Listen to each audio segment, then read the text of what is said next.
Hi there, Christian Henson from Spitfire Audio here. A few months ago, we announced our partnership with Abbey Road, but today is when the real fun starts. So it's my pleasure to introduce to you and welcome mastermind behind this Abbey Road project, an award-winning composer, a long-suffering business partner of mine, and a very good friend, Mr. Paul Thompson. Hi, Christian. You're far too kind. Thank you very much. Good to see you. You may not recognise where I am today, Paul. I'm actually at Castle Sound Studios in Edinburgh, and I'm tracking an episode of Inside Number 9. It's the first time I've used legendary low strings in anger. So I'm hoping I'm going to be first to broadcast with this amazing new pack. I think you probably will be, yes.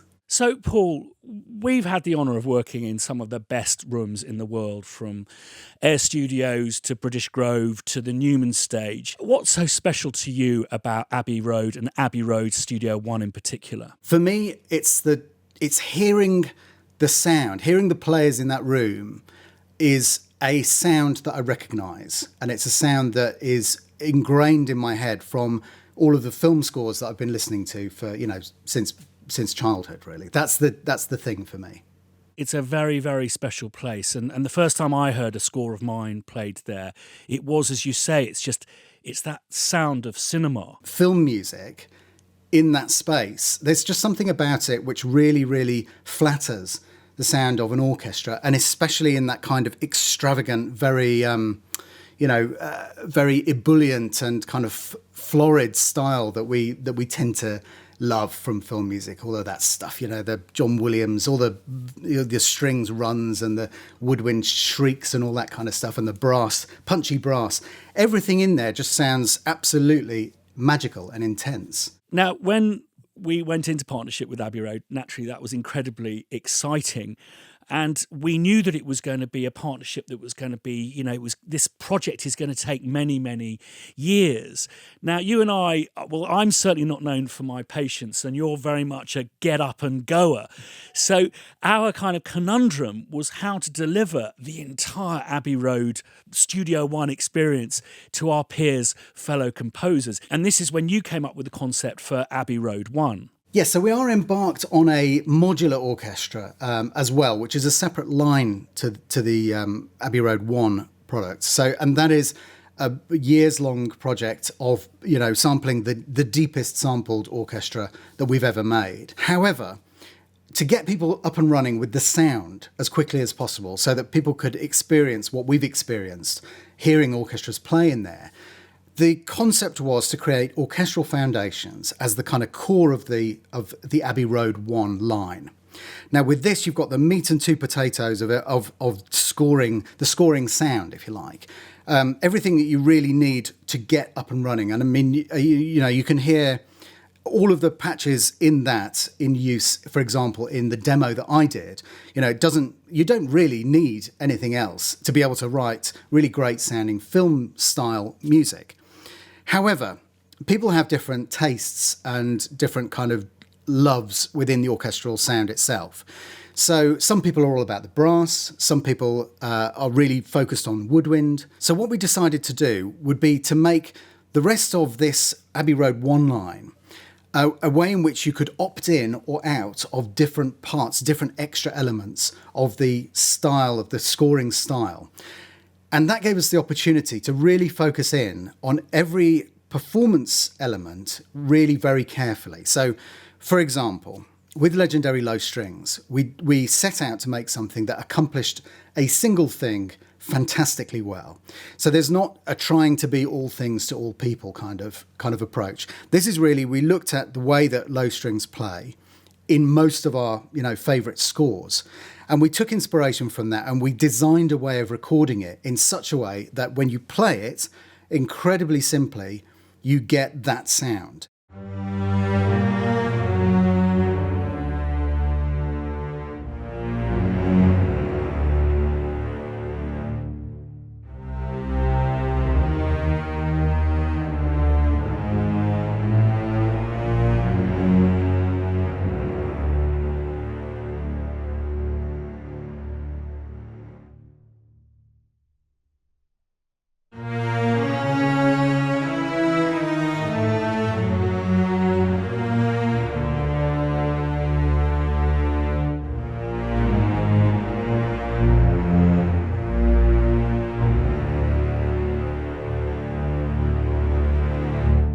Then, for example, with the sparkling woodwinds, which is the other pack that we're talking about today, we focused on a specific orchestration, which is very common in, John Williams scores. You find it in E.T. and in the Star Wars films, and actually it's a common orchestration that you'll find in the orchestral repertoire, which of course we all draw from and we're all inspired by. We worked out a way to capture that to ensure that you could play not only chords with and without the Glock, so you've got that kind of extra sparkliness at the top there, but also in such a way that you could play fast runs. When you hear it, you go, oh yes, right, I recognise that sound. And they contain all of the mics that you get with orchestral foundations, so they're incredibly detailed and full-featured packs.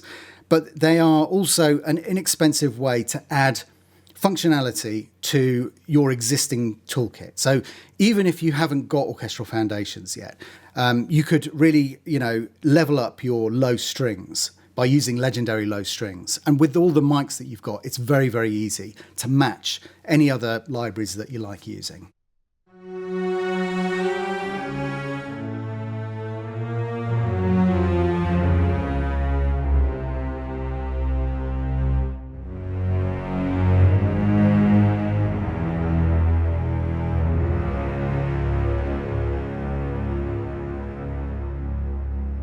For me, it just takes me back to the cinema, just from the early age of being taken by my dad. And it's just such a sound that as a composer I aspire to create. Yeah, it really is wonderful. I mean, just listening to these short notes. So we've got the kind of epic legato, which is that, broad. It's very, very dynamic. It goes from, really thunderously loud down to whisper quiet.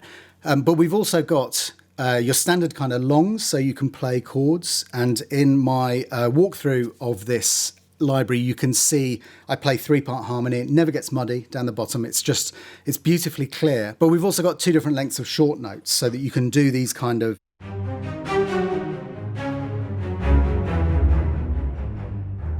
And then we've got the staccatos, which are slightly longer. And again, those are both very dynamic sounds. So you've got the kind of core of what you need in a low string section here. Recorded in octaves, the 2 sections, the cellos and the basses. Now, this is something that we discovered when we did Albion I think it's 10 years ago now. So we actually went in and did a little bit of research. And we discovered that, 95% of the time, the cellos and basses are playing in octaves. It's not just the fact that that's a very common pairing. There's a thing that happens when their players are together in the room and they're playing together, and you've got the sound is resonating the bodies of the instruments as they play, but also ringing the room in a certain way. And it's very hard to reproduce that, playing those parts in separately. It still sounds good, but it doesn't sound the same.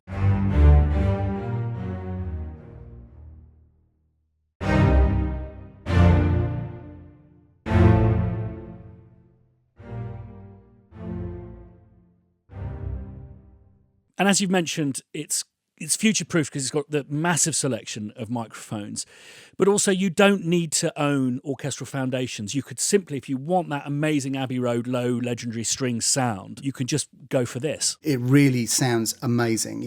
Part of that being Simon Rhodes is an incredible recording engineer. The musicians are unbelievably talented. I mean, really extraordinary jaw-dropping talent. So all of the individual packs are great for kind of, especially with all of the microphones, for getting a feel of what it is and what you can do with it. And then, if you think that works in your kind of workflow, in your style of writing, then it's a good way of kind of trying out before going for, the other packs, orchestral foundations, to fill out the rest of the sounds. Now, the next one we're talking about today, the minute I played it, it was like Home Alone, Gremlins, Star Wars was coming out of my speakers. I spend an unhealthy amount of time looking at scores, and it's because I'm kind of I think it's called an autodidact. So I'm somebody who's essentially self-taught for a lot of this kind of stuff. I just kept seeing this particular orchestration of the high woodwinds and the Glock, and sometimes it's just doing a kind of little high da, da, da, da, da, da, and it just comes in every so often and then disappears again. But quite often, and I pity the poor Glock players, you see these incredible runs where, you know, the facility that is required by the percussionist is extraordinary, but we want to be able to pull out the Glock as well so that you can just use the woodwinds on their own. So it's a layer that can be brought in and out.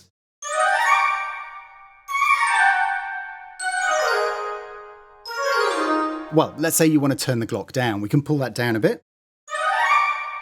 So that's with the centre button? Yes, so that's the centre button on the O here. It's overlay level. And then if I just, again, play with no Glock,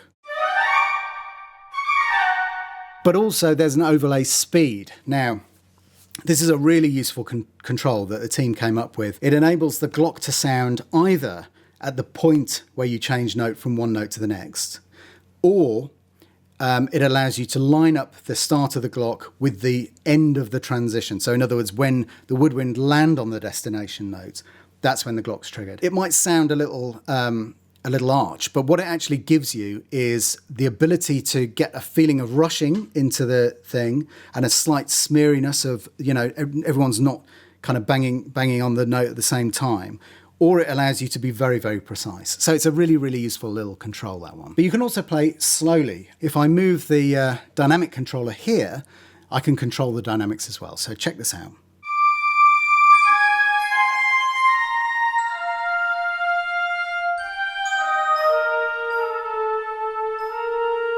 Do you know where you took me there?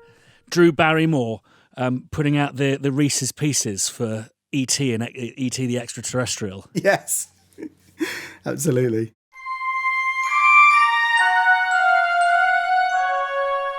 So you can see there being able to vary the overlay speed, that where it actually lands, is incredibly useful. But also this, I love this combination. Let me just go back to our level. So we're at the top level dynamically. And of course, we've got the long note, so you can hold a chord.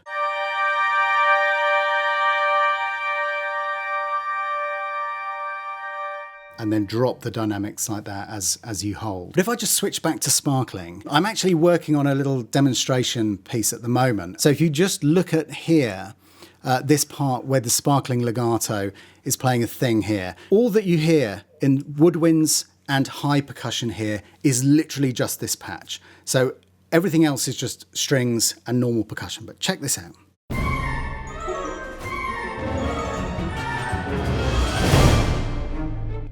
What we're getting here, it's that sound that you recognise. It's the sound that trades off with the strings on those runs and those flurries all the time. It's that sparkling sound at the top of the orchestra.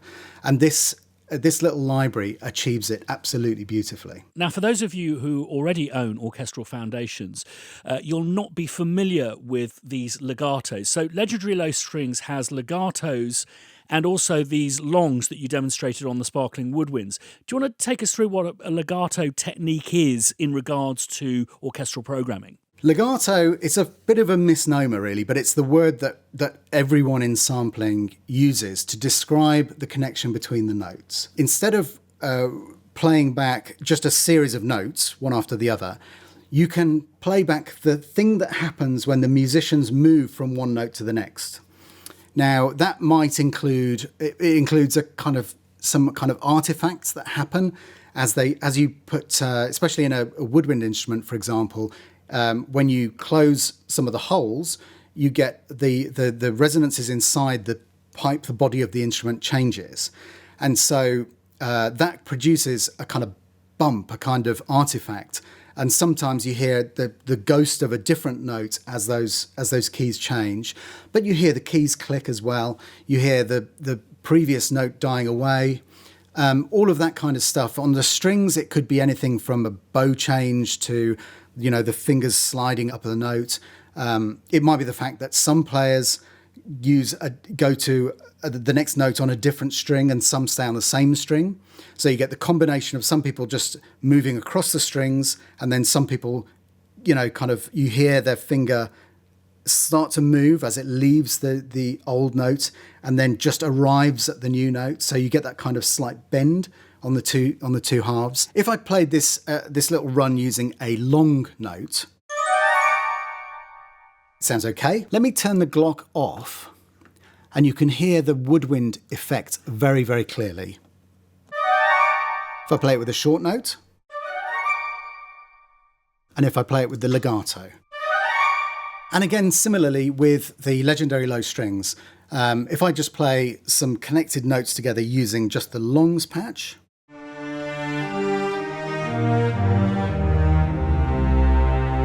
it still sounds great, but if you add in those transitions,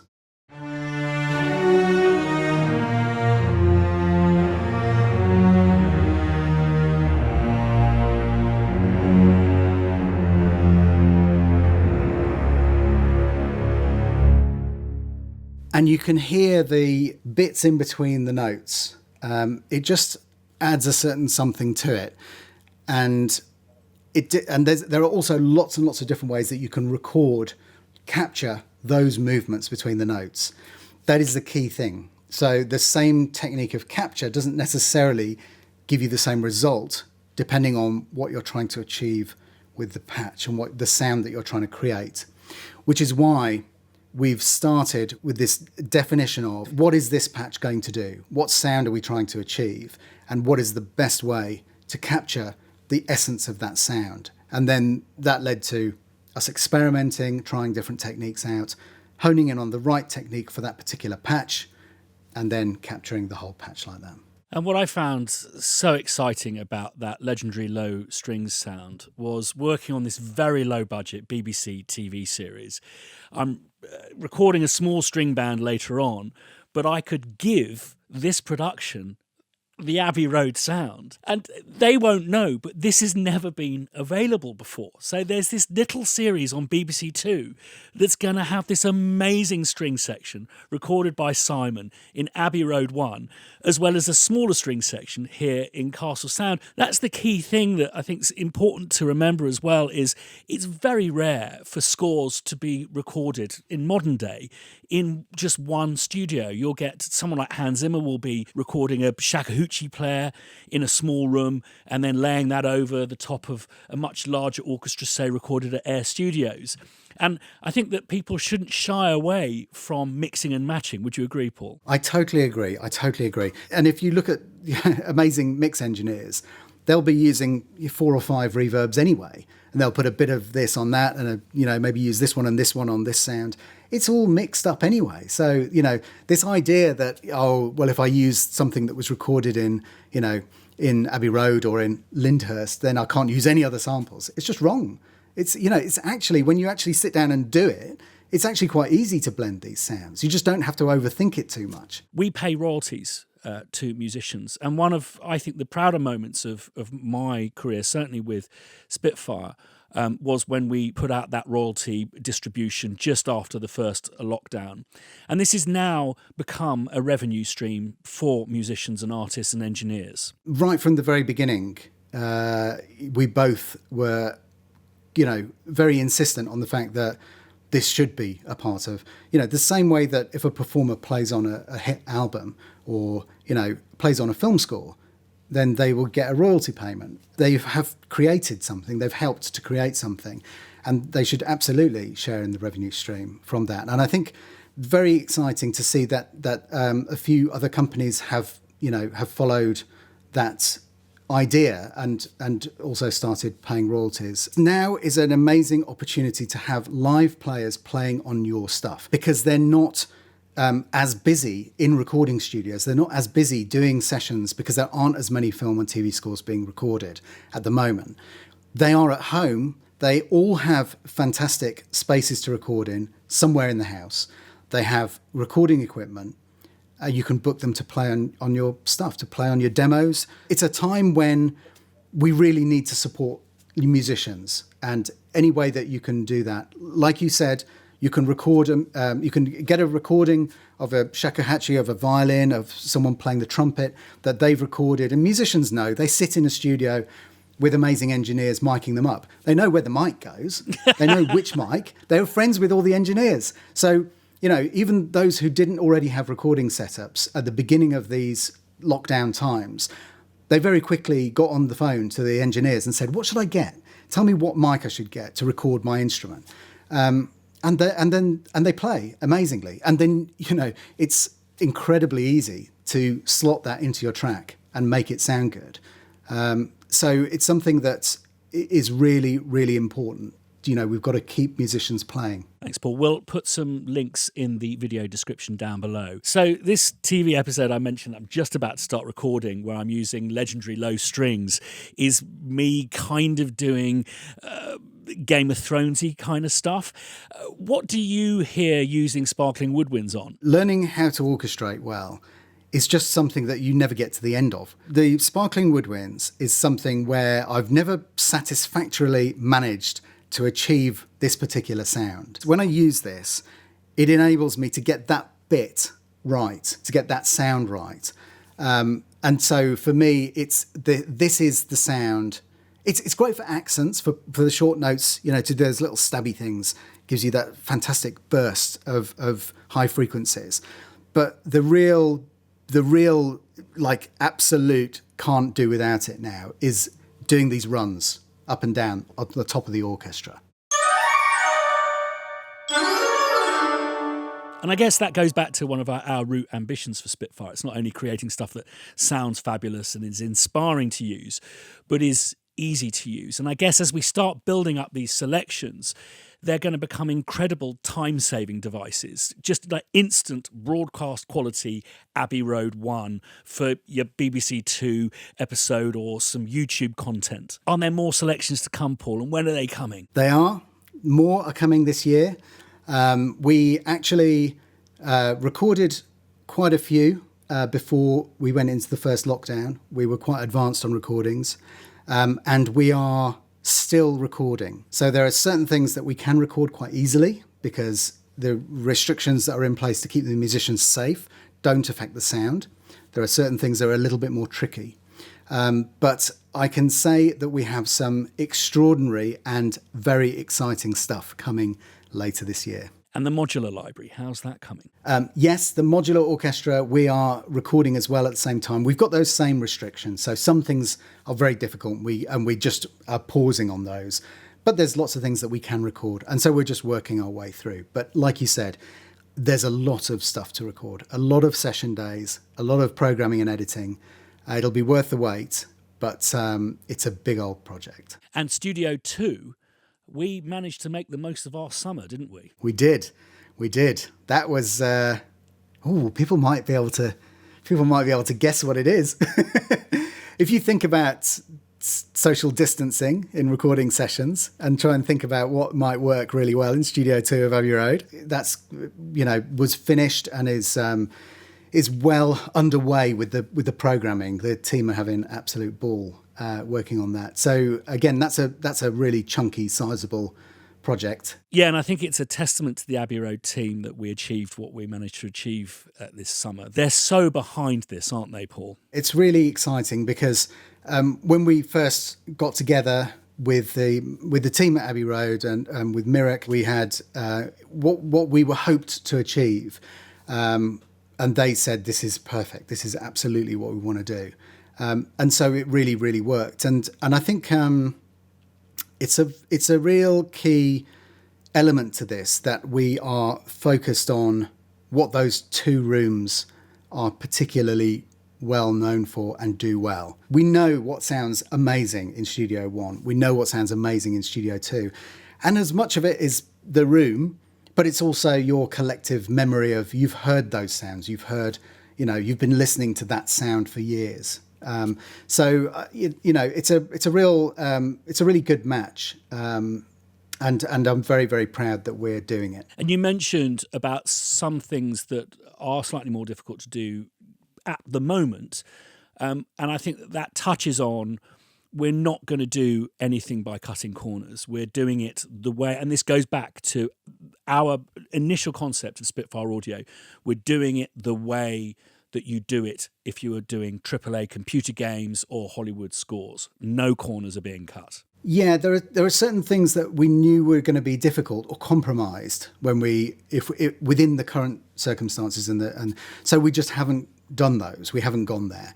We're only doing the things that we know won't be affected in any way by the current things, and obviously the safety of the musicians is absolutely paramount. And those restrictions that we're working within, some things are not affected and some things are. So there are certain things that we were hoping to record, but we've postponed, and we're filling our time with doing the things that we can make sound really great. I do say this from time to time, and I don't think anybody believes me, but we do have whole recording sessions that we've simply binned because when we get back and start putting it together, it just isn't right. And so we go back and pick them up and re-record stuff. And I think, we have that slightly nerdy perfectionism to a fault, really. Well, also with Abbey Road, there is the benchmark. The scores are out there. We know what it should sound like. Yes, exactly. There's also a difference sometimes between what people think it should sound like and what it actually sounds like. But like you say, it's really easy. You just stick a track on iTunes or Spotify or whatever and have a listen, and you go, oh yeah, that's what it is.